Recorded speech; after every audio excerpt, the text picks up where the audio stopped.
ఇప్పుడు మీరు డీలో పర్ఫార్మెన్స్ చేసేటప్పుడు జడ్జెస్ ఉంటారు అక్కడ. సో ఎవరెవరు ఉంటారు?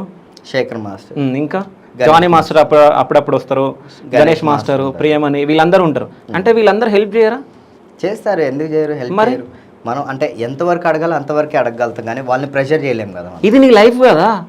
అంటే వాళ్ళని ఇబ్బంది పెట్టి మనం ఏం చేయలేము. కాదు బ్రో, ఇబ్బంది ఎక్కడవుతుంది? ఇప్పుడు వాళ్ళు ఏంటంటే శేఖర్ మాస్టర్ ఉన్నాడు, సో ఆయన ఆల్రెడీ సాంగ్స్ చేస్తున్నాడు, సో ఆయన హెల్ప్ తీసుకోవచ్చు. అంటే ప్రాసెస్ అంటే రూట్ ఎట్లా ఉంది, రూట్ ఎట్లా ఉంటుంది?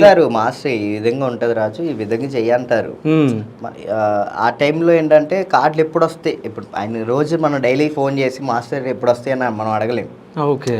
సో అది ఎప్పుడు ఉంటుందో మనకి తెలీదు. ఓకే. సో నీలాగా ఎంతమంది ఇబ్బంది పడుతున్నారు అంటే డాన్సర్స్? అంటే కొంతమంది ఏంటంటే ఇప్పుడు గ్రూప్లో తిరుగుతూ ఉంటారు, ఇప్పుడు డి కానీ ఇట్లా కంటిన్యూస్గా తిరుగుతూ ఉంటారు. ఈ సర్కిల్లో వాళ్ళకి ఏంటంటే ఎప్పుడు అవుతుంది ఏంటి అనేది ఈజీగా పాస్ అవుతుంది. ఓకే. సో నేను వెళ్ళే సర్కిల్ ఏంటంటే అది పాస్ అవ్వట్లే నా దగ్గరికి. ఓకే. నేను ఇటు గెస్ట్కి వెళ్ళటం వల్ల సో నా దగ్గర రావడానికి, నాతో మాట్లాడటానికి కొంతమంది ఎంతమంది ఫ్యాన్స్ ఉన్నారో అంతమంది శత్రువులు కూడా ఉన్నారు.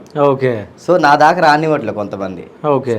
తొక్కలని చూస్తున్నారా లేదా ఏంటో నాకు తెలియదు, కానీ అది నాకు టైమింగ్ అర్థం కావట్లేదు. అంటే తక్కువ సమయంలో నువ్వు మంచి పేరు వచ్చింది నీకు, అంటే పెద్ద పొజిషన్కి వెళ్ళిపోతుండే, అంటే జడ్జి లాగా వెళ్ళిపోతుండే ఇట్లా అని చెప్పేసి ఫీల్ అయ్యి నేను తొక్కేద్దాం అనుకుంటురా? ఒక్కసారి అనిపించింది, కానీ దాని తర్వాత లేదు, మనం ఏం తప్పు, ఎవరిని మనం ఏమనలేదు, ఎవరితో మనం ఏం తప్పుగా మాట్లాడలేదు. ఓకే. సో మన మీద ఎందుకు కోపం ఉంటుంది అని నేను అనుకుంటున్నాను. కానీ ఒక సైడ్ నుంచి చూస్తేనే తొక్కుతున్నారా అర్థమవుతుంది, ఇంకో సైడ్ నుంచి చూస్తేనే కొంతమంది సపోర్ట్ చేస్తున్నారు. అదే విధంగా మనం ఎవరితో అయితే మాట్లాడతామో రాజు తీసుకో రాజు అని వాళ్ళు మనకి సపోర్ట్ చేస్తున్నారు. ఓకే.